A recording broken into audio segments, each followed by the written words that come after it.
मैं ट्रांजिट पर बात करने के लिए आज की मैंने क्लास ली थी। अब बात आती है कि ट्रांजिट का हम यूज़ क्यों करते हैं। गोचर का यूज़ किया जाता है किसी भी घटना का समय निकालने के लिए। हर पद्धति में इसके अलग अलग रूल्स हैं। पाराशरी में दशा से देखते हैं, और नाड़ी की अगर बात करें तो नाड़ी में हम गोचर से देखते हैं। इस विषय में अगर हम बात करें तो जब आप दशा अंतर दशा से भी किसी घटना का समय निकालते हैं ना, तो वहां पर गोचर अत्यधिक महत्वपूर्ण होता है। सामान्यतः जब हम किसी इवेंट का टाइम निकालते हैं तो लोग जो पराशरी करते हैं वो केवल दशा अंतर दशा देखते हैं। ठीक है, किसकी दशा है, किसका अंतर है, किसका प्रत्यंतर है, उसके आधार पर किसी घटना का समय निकालते हैं। किंतु वास्तविकता ये है कि जब तक गोचर में चीजें इवेंट होने की प्रॉमिस नहीं मिलेगी तब तक कोई इवेंट होता नहीं है। मान लीजिएगा हम दशा की भी बात लेते हैं। मान लीजिए किसी व्यक्ति की शुक्र की दशा है। शुक्र की दशा किसी व्यक्ति की आज शुरू हुई, अगले 20 साल चलेगी। अब अगले 20 साल चलेगी और शुक्र मान लीजिएगा उस व्यक्ति के लिए विवाह का कारक है, सेवंथ लॉर्ड बना हुआ है। व्यक्ति आपसे पूछ रहा है मेरा विवाह कब होगा, तो पूरे 20 साल का समय है।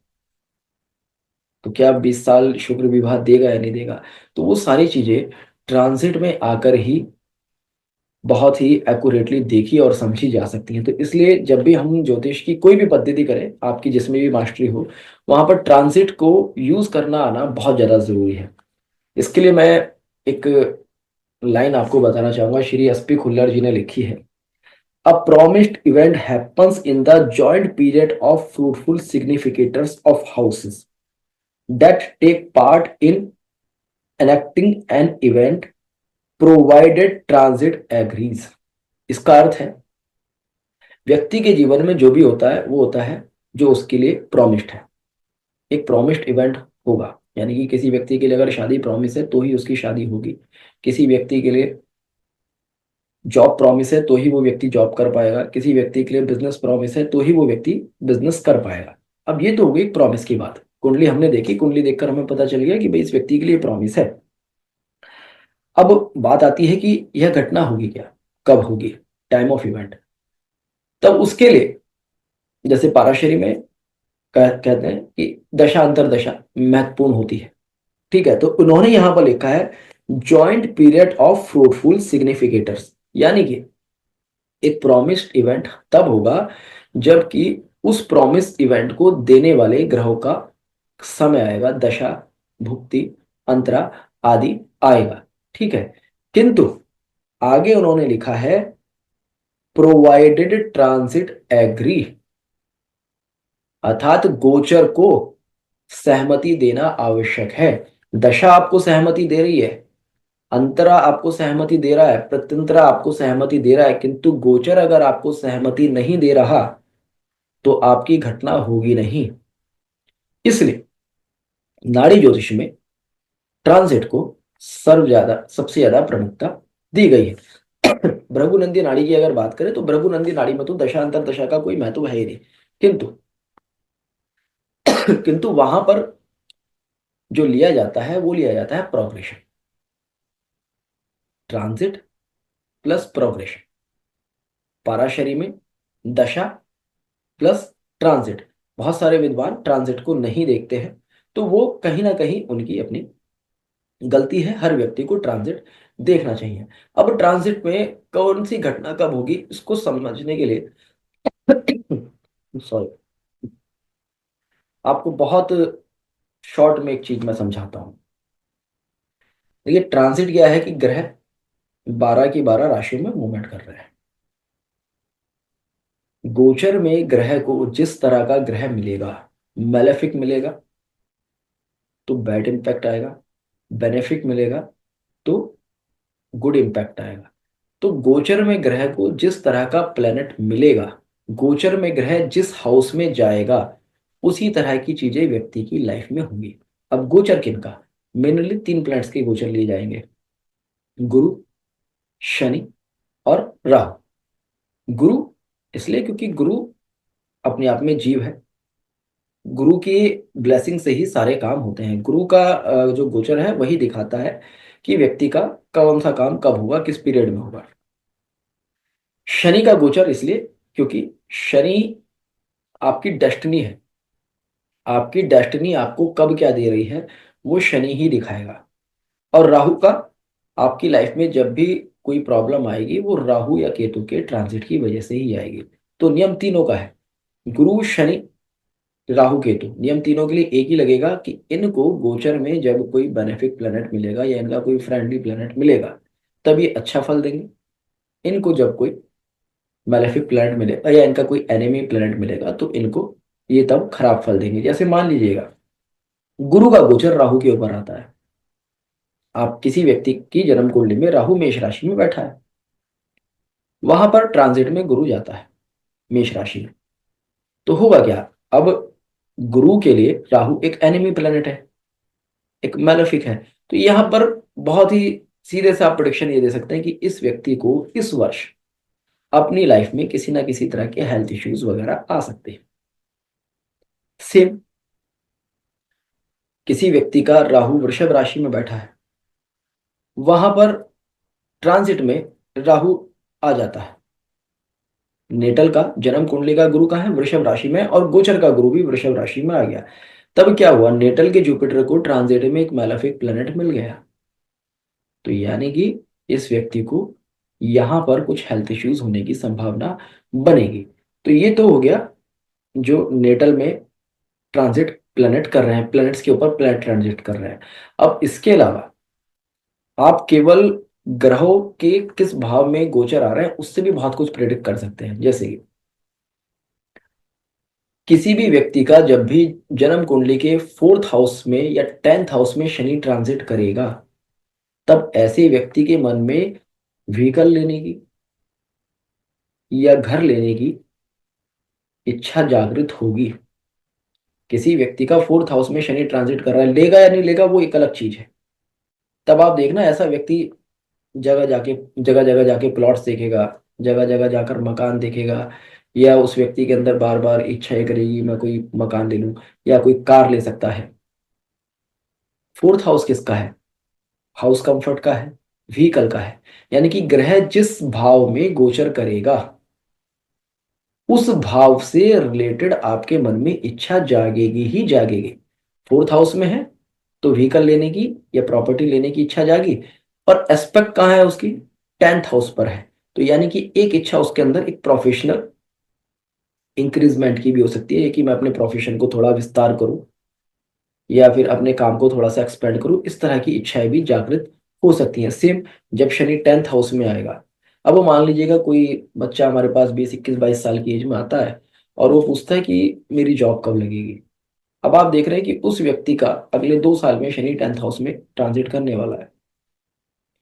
तो बहुत सरलता से आप कह सकते हैं कि जिस समय शनि 10th हाउस में आपके ट्रांजिट में आएगा उस समय आपकी जॉब लग जाएगी। क्यों, शनि क्या है, 10th हाउस में गया, 10th house it is profession. तो यानी कि यहाँ पर इस व्यक्ति के अंदर प्रोफेशन की इच्छा बहुत ज्यादा जागृत होगी। जब प्रोफेशन की इच्छा जागृत होगी और बच्चे की जो एज हो चुकी है वो हो चुकी है जॉब वाली, तो वहां पर पॉसिबिलिटी है कि इस व्यक्ति की जॉब लग जाए। अब चीज वही है कि प्रॉमिस्ड इवेंट ही होगा।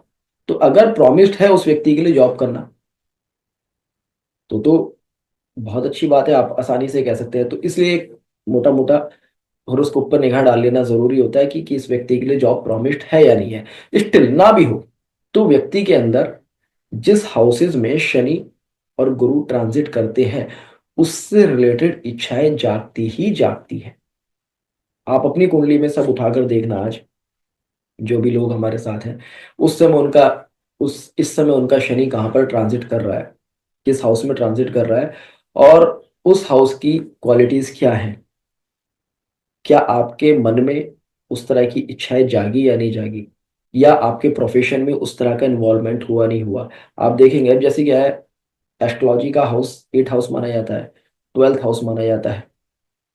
जब शनि किसी व्यक्ति का 8th हाउस में या 12th हाउस में ट्रांजिट करता है तो व्यक्ति का कहीं ना कहीं झुकाव आध्यात्म की तरफ, ज्योतिष की तरफ, तंत्र मंत्र की तरफ अपने आप हो जाता है।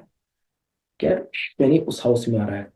जरूरी नहीं कि आप एस्ट्रोलॉजर हो, जो व्यक्ति एस्ट्रोलॉजर नहीं भी है उस व्यक्ति के मन में भी एक इच्छा जागेगी कि मैं किसी एस्ट्रोलॉजर के पास चला जाऊं। वो व्यक्ति उस तरह की वीडियोस देखना शुरू कर देगा। 9th हाउस में शनि जाएगा मान ली किसी व्यक्ति का, तो 9th हाउस क्या है, हायर एजुकेशन का है। तो अब ऐसा तो नहीं कह सकते कोई व्यक्ति 60 साल की एज में जाकर कॉलेज जाएगा, वो भले ही ना हो, मगर क्या है, वो कुछ पढ़ने में इंटरेस्ट लेने लगेगा। आध्यात्मिक गतिविधियों का भी भाव है। तो हो सकता है देश काल परिस्थिति, व्यक्ति की एज, ये सारी चीजें जब हम जन्म कुंडली का विश्लेषण करते हैं, किसी ट्रांजिट को देखते हैं, तो वो सारी चीजें माइंड में रखना बहुत जरूरी है। तो मान लीजिएगा 20 22 25 साल का बच्चा है, तो वो हायर स्टडीज के लिए कहीं जा सकता है, हायर स्टडीज की इच्छा जाग सकती है। और अगर मान लीजिएगा एजेड है, तो हो सकता है वो आध्यात्म मार्ग पर अग्रसर हो, वो मंदिर जाना बहुत ज्यादा शुरू कर दे, वो हो सकता है धार्मिक साहित्य पढ़ना बहुत ज्यादा शुरू कर दे। साथ ही साथ एस्पेक्ट कहाँ होगी, ट्रांजिट में ग्रह जिस राशि में गोचर कर रहा है उसके अलावा 7th एस्पेक्ट की बात कर रहा हूं मैं यहाँ पर। जैसे नॉर्मली क्या है, हम जैसे नाड़ी में गुरु की 5 9 लेते हैं, शनि की भी 5 9 लेते हैं, पराशरी में शनि की 3rd और 10th भी लेते हैं। इन दृष्टियों की अपेक्षा 7th एस्पेक्ट ज्यादा स्ट्रांगली वर्क करती है।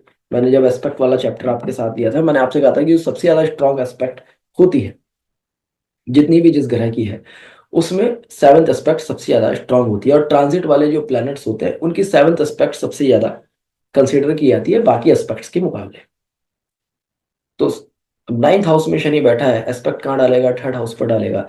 तो जो लोग सोशल मीडिया से जुड़े हुए हैं, मार्केटिंग से जुड़े हुए हैं, बैंकिंग सेक्टर से जुड़े हुए हैं, या उनके उनको वहां पर उससे रिलेटेड फायदा देगा, या फिर व्यक्ति की लाइफ में कोई ना कोई काम ऐसा कराएगा जो 3rd हाउस से रिलेटेड हो या 9th हाउस से रिलेटेड हो।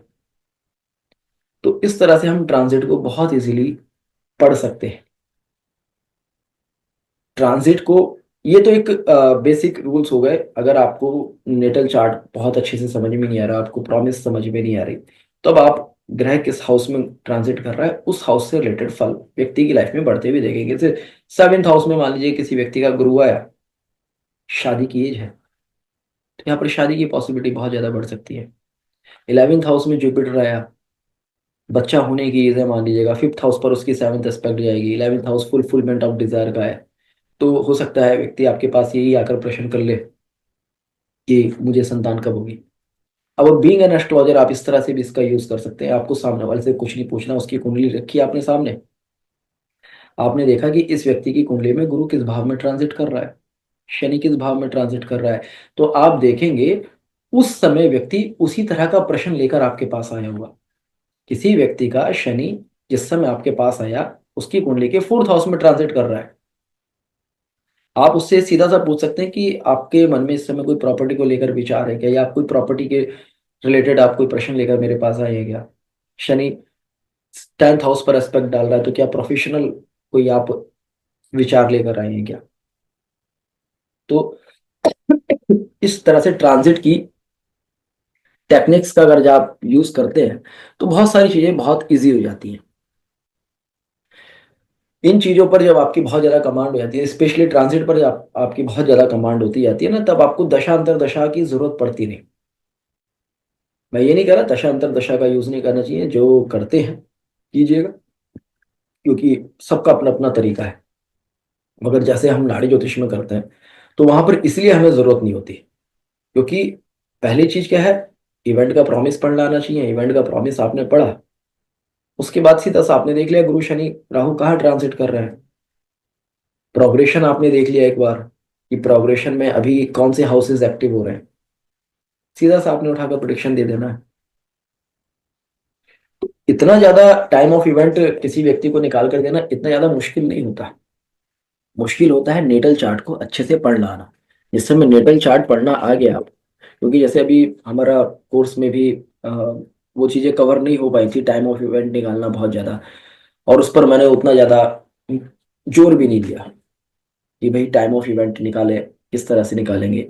शायद आपके मन में रहा भी हो, तो कुछ विद्वानों के मन में कि टाइम ऑफ इवेंट तो हमें बताया नहीं उतना ज्यादा।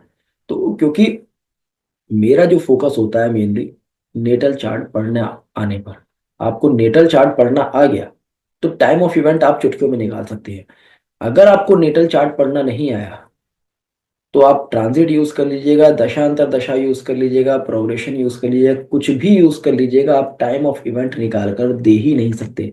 टाइम ऑफ इवेंट निकाल कर वही व्यक्ति दे सकता है जो प्रॉमिस पढ़ना अच्छे से जानता है, जो नेटल चार्ट पढ़ना अच्छे से जानता है कि इस व्यक्ति के लिए क्या डेस्टाइंड है।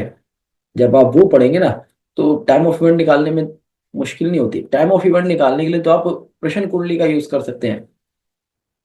टाइम ऑफ इवेंट निकालना तो बहुत आसान चीज है। सामने वाले ने आगे पूछा कि इस साल क्या मेरी शादी हो जाएगी, आपने सीधा सा उस समय की प्रश्न कुंडली बना ली, प्रश्न कुंडली हाँ बोल रही है तो आपने हाँ में उत्तर दे दिया, ना बोल रही है तो आपने ना में उत्तर दे दिया। तो प्रश्नों का उत्तर देना मुश्किल नहीं होता है। मुश्किल होता है कि जन्म कुंडली से ये समझना कि इस व्यक्ति के जीवन में क्या क्या डेस्टाइंड है, कब डेस्टाइंड है। ठीक है। अब आपके मन में कुछ यहाँ पर प्रश्न है तो आप मुझसे पूछिएगा, मैं आंसर करने की कोशिश करता हूँ।